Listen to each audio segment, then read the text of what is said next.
As tripulações aéreas britânicas e da Commonwealth enfrentavam escuridão, ansiedade e terror em campanhas de bombardeio noturno contra a Alemanha nazista. A Força Aérea Real Britânica percebeu que a estratégia pré-guerra de confiar nos bombardeiros e armas defensivas para proteção era falha. Bem, deixe-me ser o primeiro a dizer-lhe, senhor, que se deseja obter uma comissão no exército britânico, então você faria bem em já ser de uma estirpe mais gentil, e alguma riqueza independente certamente não lhe faria mal também. Pois se você pretende chegar a algum lugar na sua carreira militar, então é provável que você gastará bastante shillings nisso. Porque, veja bem, o exército britânico, até 1871, funciona com algo chamado sistema de compra, pelo qual a maioria dos homens que desejam se tornar oficiais deve pagar pelo privilégio. E neste vídeo, votado pelos patronos, vou explicar exatamente como esse sistema pago funcionava e o que você precisa fazer para se tornar um oficial britânico durante os séculos XVIII ou XIX.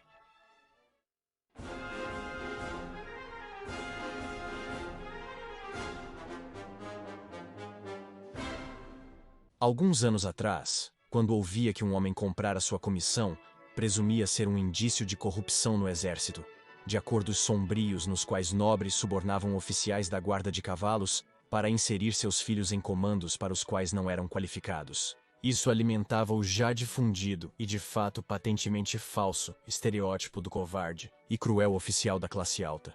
Um idiota que se atrapalha enquanto os suboficiais e homens de uma classe social inferior fazem todo o trabalho real no exército. Tosse, tosse, tosse. Mas isso está bem longe da realidade.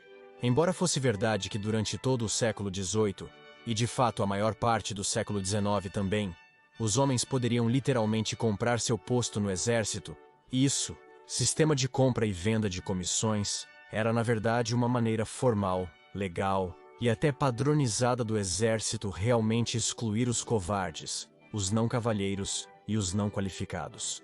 Ou pelo menos, era assim que era visto durante seu tempo. E agora, antes de entrarmos nos detalhes do sistema de compra, devo especificar que ele estava presente apenas no núcleo do exército, na infantaria e na cavalaria. Nunca foi exigido, nem permitido por esse fato, comprar o próprio posto como oficial nos serviços mais técnicos, como a Marinha Real, a Artilharia Real ou mais tarde, quando foi fundada, nos Engenheiros Reais. Na verdade, os dois últimos serviços realmente tinham requisitos educacionais para se alistar como oficial, o que era realmente uma raridade no século XVIII, embora eventualmente padrões mais rigorosos fossem estabelecidos para o exército também, mas chegaríamos a isso um pouco mais tarde. Primeiro e acima de tudo, é importante entender que, só porque você poderia literalmente comprar um posto de oficial e que inicialmente não havia nenhum tipo de requisito educacional para se tornar um oficial, isso não significa que não havia qualificações ou condições que precisavam ser atendidas. E também não era exatamente um passeio no parque poder comprar essa comissão. Não era possível chegar aos guardas a cavalo, dar um cheque em branco e ter um regimento para desfilar. Para começar, um homem tinha que ter pelo menos 16 anos para sequer se qualificar para uma comissão. E todo homem, independentemente de sua posição social, idade ou riqueza, sempre tinha que começar no posto comissionado mais baixo.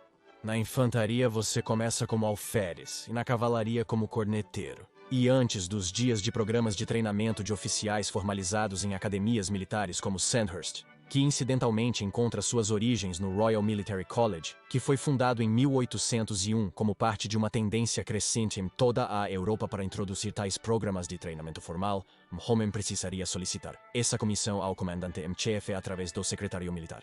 Isso não implica que você se aproximaria da realeza só para virar alferes. Apesar do monarca ser o atual comandante em chefe das Forças Armadas Britânicas, antes de 1804 esse posto era ocupado por um general ou marechal de campo.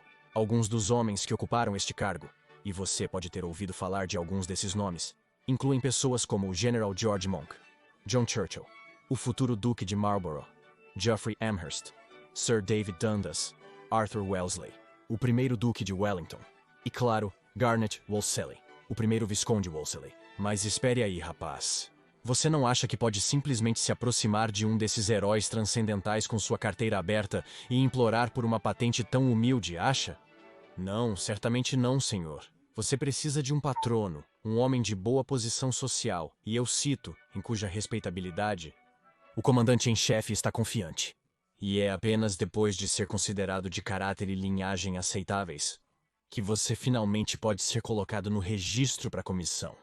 E então, apenas quando uma vaga finalmente se abre para você, é que você será permitido adquirir essa patente inicial. A menos que, claro, você queira entrar em um regimento de guardas, você não se candidatará ao comandante em chefe, mas sim diretamente ao seu regimento preferido. Então, se você quer se tornar um guarda, é melhor ter um tio ou algo do tipo em boa posição lá, porque qualquer velho patrono nobre não será suficiente para entrar nesses 3 clubes mais elitistas de bons velhos rapazes.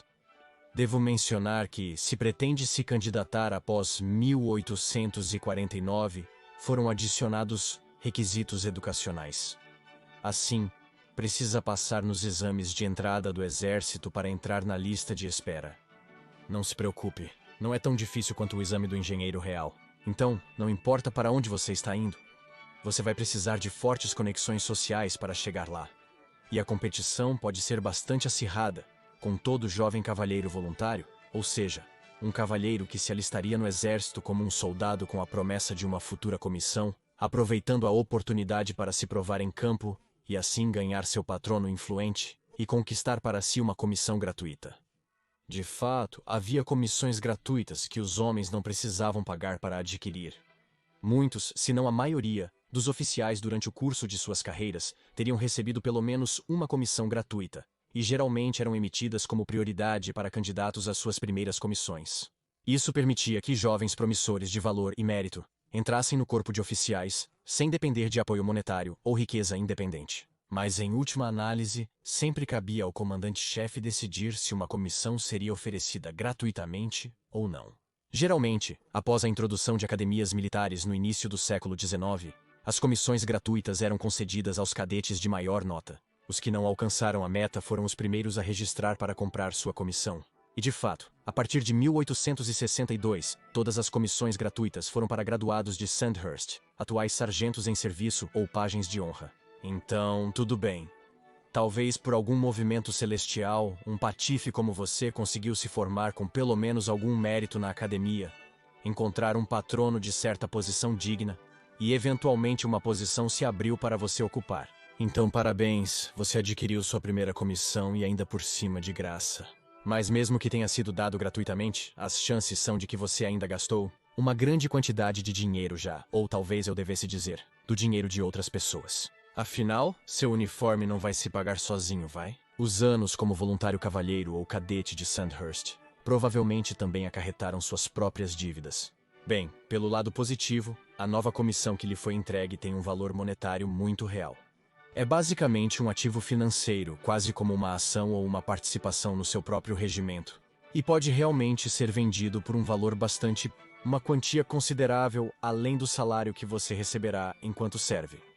Mas falaremos um pouco mais sobre isso mais tarde. Por agora, se você tem alguma esperança de avançar com o exército, além do seu simples título de alferes ou corneteiro, ainda vai ter que investir pesadamente em si mesmo.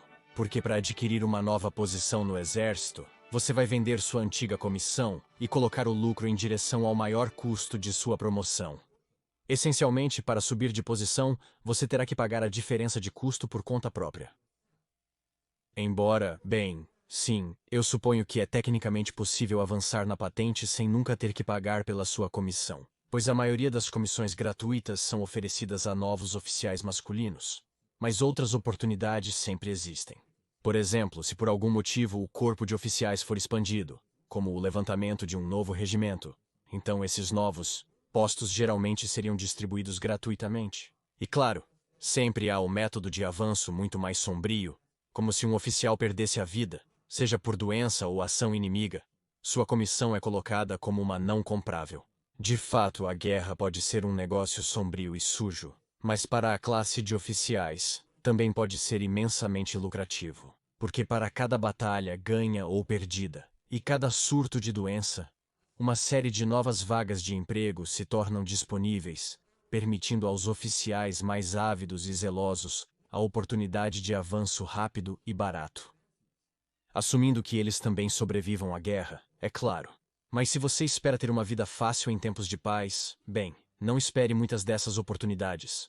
Porque se um oficial se aposenta ou deixa o serviço por qualquer outro motivo, então sua comissão é colocada como uma paga. Então, se o seu tenente se aposentar ou for promovido, e você, como um simples alferes, quiser o lugar dele, acabará pagando a diferença entre o valor das suas duas comissões. Então, vamos dizer que você consegue durante sua carreira realmente ganhar esse dinheiro extra, e finalmente seu antigo tenente está seguindo em frente. Bem, só porque você de repente é capaz de comprar a próxima patente, não significa que você vai ser permitido fazer isso. E isso porque o exército britânico também depende muito de um sistema de antiguidade.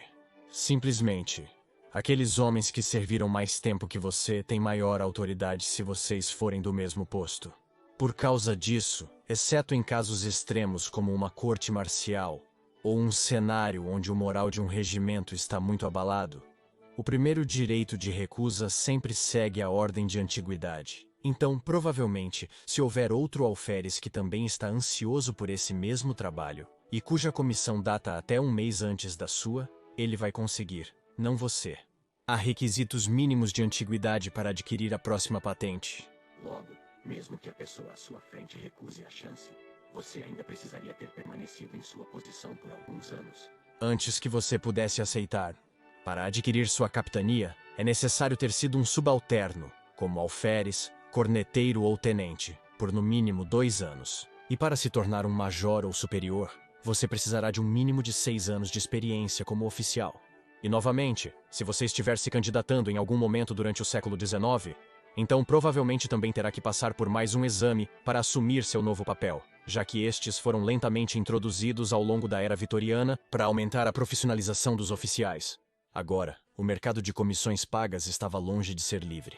Agora, oficialmente falando, havia para cada patente um preço predeterminado estabelecido para suas comissões, com patentes iguais, variando apenas em custo entre a infantaria, a cavalaria, a guarda e a guarda a cavalo. Agora, dito isso, é claro, na prática, nem sempre era esse o caso, pois cada comissão também tinha um valor de mercado não oficial, que flutuava às vezes dramaticamente, dependendo de uma variedade de diferentes fatores, como a disponibilidade geral de comissões no mercado, a reputação dos regimentos aos quais pertence, onde o regimento estava estacionado ou onde se rumoreava que seria enviado e, claro, se a nação estava em guerra ou em paz. E esse verdadeiro valor de uma comissão para seu proprietário poderia ser de qualquer lugar, desde 2 vezes mais alto que o custo original estabelecido, ou apenas metade, dependendo novamente das condições. Em torno dele, então, dado o valor de mercado em rápida mudança de cada comissão individual e a possibilidade de adquirir esses valiosos ativos de investimento de forma barata, enquanto em campanha, bem, talvez você tenha decidido que quer tentar e jogar um pouco no mercado. Ser algo como um corretor de comissões, pulando de regimento para regimento, comprando e vendendo seus postos à medida que suas reputações e condições sobem e descem, apostando no desempenho de regimentos individuais no campo e na sua oportunidade de se distinguir em seu serviço. Parece que você poderia ganhar um bom dinheiro fazendo esse tipo de coisa se fizesse bem. Então qual é o problema?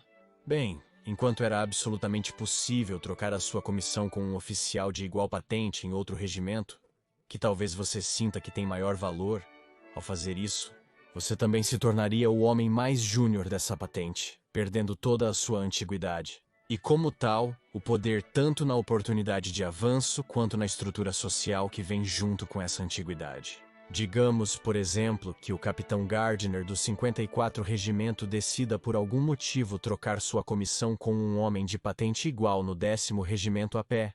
Agora, o capitão Gardner está no exército há algum tempo e conquistou muitos anos de antiguidade no 54, dando-lhe certos privilégios e autoridade entre os outros capitães do regimento que não ficaram lá tanto tempo quanto ele. Mas quando ele se junta ao 10º Regimento, ele está assumindo uma nova comissão. E, portanto, mesmo que ele tenha estado no exército por muitos anos a mais do que alguns dos outros capitães lá, Gardner se torna o capitão menos sênior de seu novo regimento.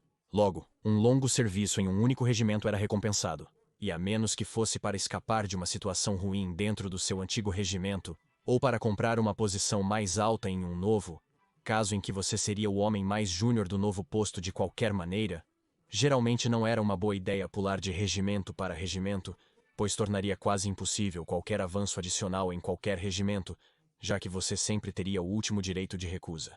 E claro, também não era permitido trocar comissões para evitar o serviço ativo. Se você entrar no grupo errado, buscando lucro rápido, mas suas ordens são subitamente alteradas para lutar contra os espanhóis no Caribe, que, historicamente, não era um paraíso tropical, mas um local de alta mortalidade por doenças. Você fica preso lá.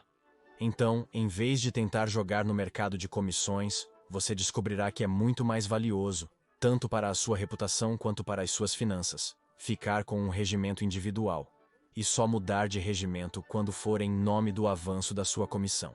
Afinal, com cada ganho de patente, você está recebendo um salário maior além de adquirir um valor maior para a sua comissão. E se a sua comissão for dada gratuitamente por qualquer um dos meios mencionados anteriormente, você ganha todo esse valor sem ter que pagar um único shilling. Como mencionei anteriormente, uma excelente maneira de pensar no sistema de comissão paga é como uma espécie de mercado de ações dentro do exército. Uma comissão é um ativo financeiro, sempre mudando de valor, mas constantemente fornecendo dividendos estáveis na forma de um salário. E muito como uma ação em uma empresa, quando um oficial está pronto para se aposentar do serviço, ele pode vender sua parte no exército e embolsar o dinheiro, proporcionando a si mesmo um pequeno fundo de aposentadoria ou uma pensão. Comissão no exército britânico no período é efetivamente um investimento na própria carreira militar. E embora seria desonroso fazer isso, não há realmente nada que impeça um homem de vender tudo bem antes de seu regimento ser enviado para algum lugar desagradável. Não é possível mudar de parte do exército para evitar serviço ativo. Você tem que se afastar completamente dele. Mas ainda vejo isso em seus olhos. Você busca um meio de usar este sistema para lucrar, sem nunca ter que realmente arriscar vida ou membro no campo de honra. Você pensa que se conseguir uma ou duas comissões gratuitas, pode vender tudo imediatamente e usar esse dinheiro para comprar uma propriedade nas colônias, longe dos homens que desprezou por covardia. Bem, eu posso te dizer que isso não vai funcionar, porque se você receber uma comissão gratuita, também será obrigado a estar sob armas por um número determinado de anos antes de poder vendê-la para seu próprio lucro puro. Se for alferes ou corneta, precisará estar no exército por 12 anos antes de poder vender tudo. Se você for um tenente, são 15 anos. E para qualquer coisa acima disso, você precisará servir por 20 anos completos antes de poder sair com aquele pequeno ninho de ovos. E no final, mesmo com toda essa conversa de ganho financeiro e promoção, de comissões gratuitas e pagamentos de salário e coisas do tipo, você não deve esquecer que não está apenas comprando um simples ativo financeiro. Este é um posto de oficial dentro do exército. Não é para os fracos de coração ou para aqueles que procuram enriquecer rapidamente. Porque uma bala francesa ou russa não se importa muito com o que você pagou pela sua comissão. E o fluxo sangrento é indiferente em relação a questões de antiguidade. E claro, na dura vida de um soldado cavalheiro, há outro destino que pode aguardar. Aqueles de constituições covardes, desobedientes ou fracas, e é de muitas maneiras muito pior do que a morte. Se você, como oficial, provar ser totalmente incapaz para a tarefa que lhe foi designada, e assim, indigno de manter a comissão concedida a você por seu soberano, você poderia muito bem ser despedido. Para um homem ser despedido significa ser destituído de sua patente, muitas vezes literalmente, e diante de seus próprios homens em desfile, com partes de seu uniforme sendo arrancadas e destruídas diante dele em uma cerimônia vergonhosa e humilhante. Mas ainda pior do que a ruína da reputação, também significa que sua comissão é tirada de você, e assim você perde o direito de vendê-la. Seja ela gratuita ou se você teve que pagar do próprio bolso por cada promoção que já recebeu, no momento da demissão, todo o valor é completamente perdido. Ser demitido é ser arruinado, social e financeiramente. E isso praticamente resume tudo. Como você pode ver, o sistema de compra no exército britânico dificilmente era a questão simples que muitos a fizeram parecer no passado. Ele não permitia apenas que qualquer um com financiamento comprasse um regimento inteiro para que pudesse brincar sadicamente com a vida dos homens, mas era na verdade um sistema complicado, envolvendo muitas condições que, pelo menos em teoria, foi especificamente projetado para separar o joio do trigo e garantir que todo homem que entrasse no corpo de oficiais estivesse extremamente sério sobre sua carreira e seu avanço. Entrar no corpo de oficiais dificilmente era apenas uma questão de comprar o cargo. E declarações como "ele comprou sua comissão" Dificilmente eram os pequenos insultos depreciativos e irônicos de homens simples contra os idiotas da classe alta, que a mídia moderna tanto faz parecer. De fato, alguns dos maiores oficiais de toda a história militar britânica foram cavalheiros que pagaram por sua posição. Então, para todos vocês, jovens viajantes do tempo que pretendem tornar-se um oficial do exército britânico das eras georgiana ou vitoriana, espero que este vídeo tenha sido útil em seus empreendimentos. Agradeço novamente aos meus graciosos e sempre pacientes apoiadores no Patreon. E claro, até a próxima vez, meu querido espectador, eu sou e permanecerei seu mais humilde e obediente servo.